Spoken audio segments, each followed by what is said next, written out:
Jai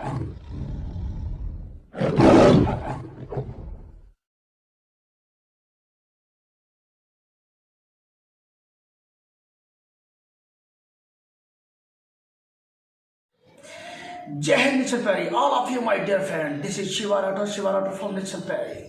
My dear bro, आज हम जिस शख्स से रूबरू करा रहे हैं वो है मिस्टर चंद्रकांत यादव। कांग्रेस पार्टी से विधानसभा शिकोहाबाद, जिला फिरोजाबाद, उत्तर प्रदेश से कांग्रेस के गद्दावर नेताओं में आते हैं। और आज जनाब चंद्रकांत की कहानी, चंद्रकांत की जुबानी, माय डियर ब्रो, हम आपको सुनवाते हैं, तो दिल थाम के बैठिएगा।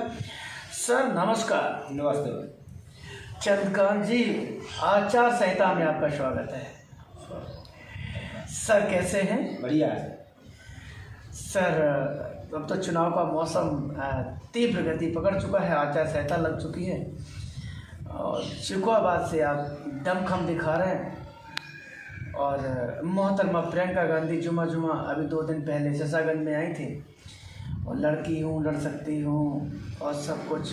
इस बीच में मैंने सलमान खुर्शीद का भी इंटरव्यू लिया था, उन्होंने बहुत हमें जानकारी दी है। थोड़ी हम आपसे मालूमात कर सकते हैं क्या? हाँ बिल्कुल।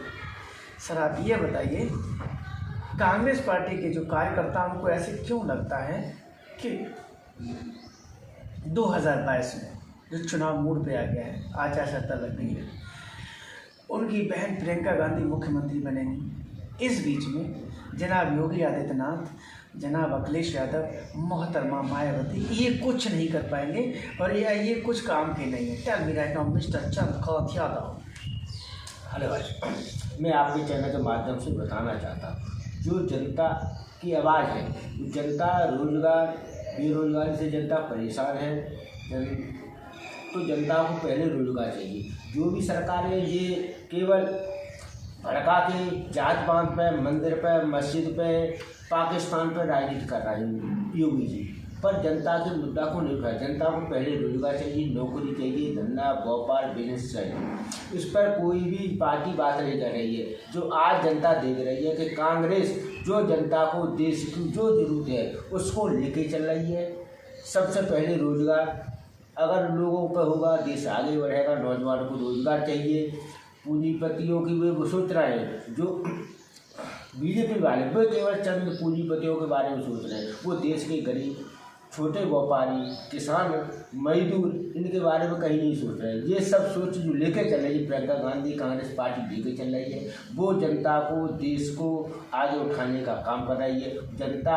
और जो प्रियंका गांधी ने मैं लड़की हूँ लड़ूंगी, इसका जो नारा दिया है, महिलाओं के लिए जो आवाज़ उठाई है, उन्होंने महिलाओं को आगाह किया है कि आप चिंता मत करिए, आप अपने लिए संघर्ष करिए, आपके मैं साथ खड़ी हूँ। आपके हर कोई भी जुल्म होता है, आप सामने निकल के आइए, मैं आपके हमेशा आपके साथ खड़ी हूँ। आपको कोई अन्याय नहीं होने दूंगी, चाहे कोई भी घटना हो। प्रियंका गांधी हाथरस में बलात्कार हुआ, प्रियंका गांधी सबसे पहले पहुँची और उस लड़ाई को अंजाम तक पहुँचाया। जो दोषी थे उनको जेल में पहुँचाया। किसानों की समस्या रही, प्रियंका गांधी को पुलिस ने, योगी सरकार ने काफ़ी रोका, पर प्रियंका गांधी नहीं रुकी, उस घटना पर पहुंची और उस पर FIR कराई। मंत्री के बेटे को जेल में डलवाया और मंत्री को भी जेल में डाल के मानेंगी।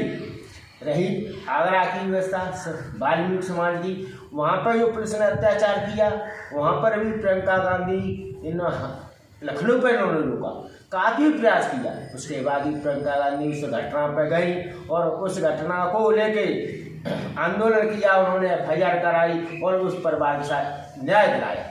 ये सब देश देख रहा है कि 2 साल से 2.5 साल से प्रियंका गांधी हर गरीब की, हर अन्याय के साथ खड़ी हैं और यही जनता चाहती है। और जो प्रियंका गांधी शासन के लिए नहीं लड़ रही, प्रियंका गांधी देश के लिए, जनता की जो मूलभूत सुविधाएं, रोजगार है, जो जनता बेरोजगार है और निजी समस्या ऐसी है कि इन्होंने महंगाई बढ़ रही है। सबसे बड़ी समस्या जनता के सामने रोजगार खत्म है, महंगाई दिन दूनी रात चौगुनी बढ़ रही है।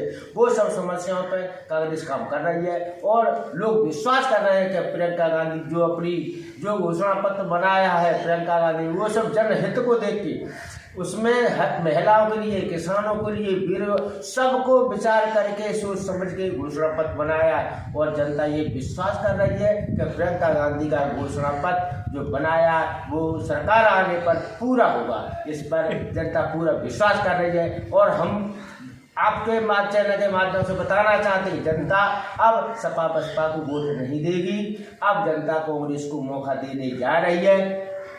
इस वजह से पूरी आप मानिए कि 2022 में कांग्रेस सरकार बना रही है। क्या बात है यादव जी, कसम से आपने तो ऐसा लगा समा बांध दिया, ये तो भाषण हो गया बजाय सवाल की। अच्छा ये बताइए, मुझे तीखे सवाल के लिए जाना जाता है। प्रियंका गांधी जी बहुत अच्छे और राहुल जी उनसे भी अच्छे और मोहतरमा सोनिया जी उनसे भी अच्छी। कांग्रेस महान, उसके नेता सबसे बड़े महान। 32 साल से उत्तर प्रदेश में कांग्रेस नहीं है, ऐसा क्यों? अगर इतने महान हैं, इतने श्रेष्ठ और ज्येष्ठ हैं, तो फिर 32 साल से उत्तर प्रदेश में एक बार भी इनको नहीं। आज आप 7 सीट पे खड़े होते हैं, कहीं 15 सीट पे खड़े होते हैं। जहाँ 403 सीटें हैं वहाँ आप 7 सीट पे हो और आप कहते हैं हम महान, हमारी पार्टी महान, मेरा ये महान। कैसे चल जाएगा? कैसे लग रहा है आपको? बताइए, 32 साल से अब तक क्यों पावर में नहीं आए? रही बात ये, कांग्रेस पार्टी यहाँ पे हम लोगों के काम से, हम लोगों होश हुआ तब से यहाँ पे उत्तर प्रदेश में सत्ता में नहीं है, सत्ता में नहीं है।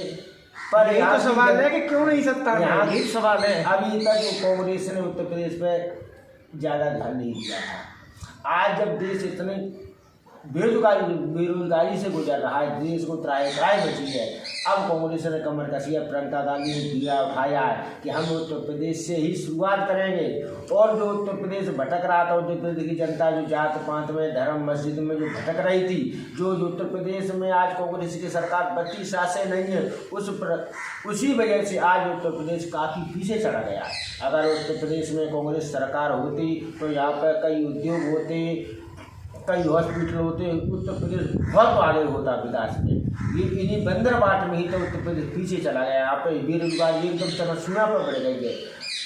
पर अब जनता समझदारी से काम लेगी। जनता जानती है कि देश का विकास, देश के लिए रोजगार, सरकारी नौकरी, जो कुछ विकास है वो कांग्रेस दे सकती है, कांग्रेस ही देगी। अब जनता पूरा विश्वास कर रही है और जनता कांग्रेस के साथ खड़ी होगी।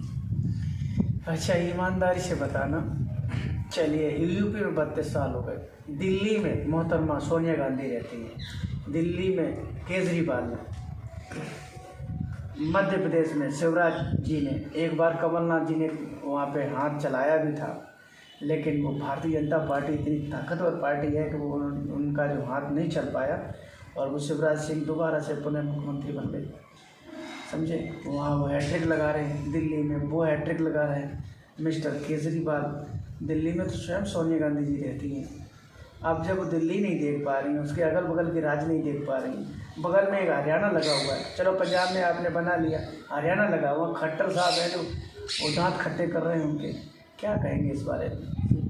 वो तो ऐसा है जब जनता को आप रोज़ाना रबड़ी खवाएं, उसके बाद भी जनता को रबड़ी नहीं अच्छी लगती पर नमकीन चाहती है। तो इसी प्रकार से जनता सरकार को बदलती रहती है। ये जनता की बात है। जनता जिस पर विश्वास करती है, जनता सरकार बदल देती है, जनता फिर सरकार बनाती है, फिर उसके बाद जनता समीक्षा करती है कि कौन सी सरकार ने हमें सकून दिया, कौन सी रोजगार दिया, किसने बेरोजगारी दूर की, किसने क्या किया। ये सब जब जान लेती जनता तो फिर देखती है, उसी में चयन करती है कि कौन सी सरकार बढ़िया है, किसने काम बढ़िया किया था, उसी को फिर जनता लेके आती है। अगर आप शुकाबाद से विधायक होते कांग्रेस से, अगर आप शुकाबाद से विधायक होते कांग्रेस से, तो शुकाबाद के लिए 5 काम गिनाइए जो आप करेंगे। वो जनता की बात है। जो अगर जनता चाहेगी विधायक बनाना, जनता का हाथ की बात है, ये हमारे हाथ की बात नहीं है। अगर जनता ने हमको मौका दिया, 5 काम गिनाइए आप, क्या करें? तो सबसे पहले मैं इस जनता के लिए शुकाबाद के क्षेत्र के लिए बेरोजगारी दूर कर यहाँ पे उद्योगों की व्यवस्था कराऊंगा। उसके बाद जो शहर में हमारी व्यक्तिगत जो शहर की समस्या है, उस जल निकासी की इतनी समस्या है, उस जल निकासी की पूरी व्यवस्था कराऊंगा। और स्वास्थ्य के लिए बढ़िया से बढ़िया मान लो हॉस्पिटल ला के यहाँ को स्वास्थ्य फ्री कराने की कुछ पूरा प्रयास करूँगा, यहाँ जनता को आराम से पूरी सुविधाएं मिले। रही बात बेरोजगारी पर, मान लो करेंगे ही, मान लो कहीं ना कहीं से, मान लो अगर हम सरकार में आते हैं तो कहीं ना कहीं से लेके यहाँ पर बेरोजगारी के धंधे, मान लो कोई ना कोई मान लो बड़ा कारखाना वगैरह कोई फैक्ट्री वगैरह खुलवाएंगे, जिससे हमारे यहाँ की जनता की बेरोजगारी दूर होगी। शिक्षा वैसे बढ़िया है हमारे यहाँ, और इसमें भी तब्दीली करेंगे कि नौजवान पढ़ के और आगे बढ़े तो हमारा सुखवाद का नाम रोशन होगा। क्या बात है जनाब। राज बब्बर यहाँ से पार्लियामेंट हुए और ऐसे वादे करके गए थे कि यहाँ आलू के लिए सरसागंज जाना जाता है, फिरोजाबाद में आलू और चूड़ियाँ, ये फैक्ट्री लगाएंगे, आलू की चिप्स की फैक्ट्री लगाएंगे। वो हमारी समझ लो जिस दिन से चुनाव लड़के गए जीत के यहाँ से, उन्होंने यहाँ मुड़ के तो देखा नहीं है कि राज बब्बर कहाँ से वोट मिले, कितने वोट मिले। ऐसा आप लोगों ने कहा नहीं राज बब्बर साहब से कि आपको यादवों ने वोट दिया, आपको हरजात ने वोट दिया, कांग्रेस का तो वोट था नहीं यहाँ पे हैं, और आप पे लोगों ने यकीन किया कि आप शीर्ष नेतृत्व में बैठे हैं वहाँ पे, तो आप फिरोजाबाद की जनता का कुछ भला करेंगे हैं, और आप चुपचाप चले गए। इस बार अगर दोबारा से कभी फिरोजाबाद में अगर आए ना तो जनता स्वागत के लिए तैयार बैठी है। रही बात राज बब्बर जी जब चुनाव जीते, सांसद बने, जनता का प्यार मिला, जनता ने उन्हें भरपूर सहयोग दिया और वो सांसद बने। रही काम की बात, जब से ये फिरोजाबाद जिला बना है तब से मैं मानता हूँ कि जितना पैसा राज बब्बर ने फिरोजाबाद को दिया, सभी सरकारों की सभी सांसदों को एक तरफ कर दिया या राज बब्बर को अकेला एक तरफ कर दिया, फिर भी राज बब्बर का पैसा ज़्यादा आया। रही समस्याएं जो आप बता रहे हो कि आलू के चिप्स नहीं लग पाई, ये नहीं, ये सब यहाँ पर हमारी सरकार न होने की वजह इन्होंने जगह उपलब्ध नहीं कराई। राज बब्बर काफ़ी प्रयास कर रहे थे कि हम फिरोजाबाद जिला को विकास की तरफ ले जाए, पर यहाँ पर हमारी सरकार न होने की वजह से इन्होंने हम लोगों को जगह उपलब्ध नहीं कराई, हम लोगों को इनका सहयोग नहीं किया। फिर भी राज बब्बर ने हमारे फिरोजाबाद जिला को 300 करोड़ रुपया मतलब लाइट के लिए दिया, बहुत बड़ी रकम है। कई 50 करोड़ रुपये उन्होंने सड़कों के लिए विकास के लिए दिया। फिरोजाबाद में 4 ओवर ब्रिज पुल बनवाए, मैं काफ़ी विकास किया राज बब्बर ने, और विकास करना चाहते थे, पर उस विकास में रोड़ा यहाँ की प्रदेश की सरकार रही, उन्होंने उस विकास को काम को नहीं होने दिया। सर आप मैं ये कहूँगा कि आपने बेशकीमती समय में से जो समय दिया है चैनल के लिए, इसके लिए मैं शिवा राठौर आपका तहे दिल से धन्यवाद आपको देता हूँ। और तीखे सवालों का आपने बड़े धैर्य के साथ, अनुभव के साथ जो आपने जवाब दिया, इसके लिए मैं पुनः आपको धन्यवाद देता हूँ। सर नमस्कार। नमस्कार।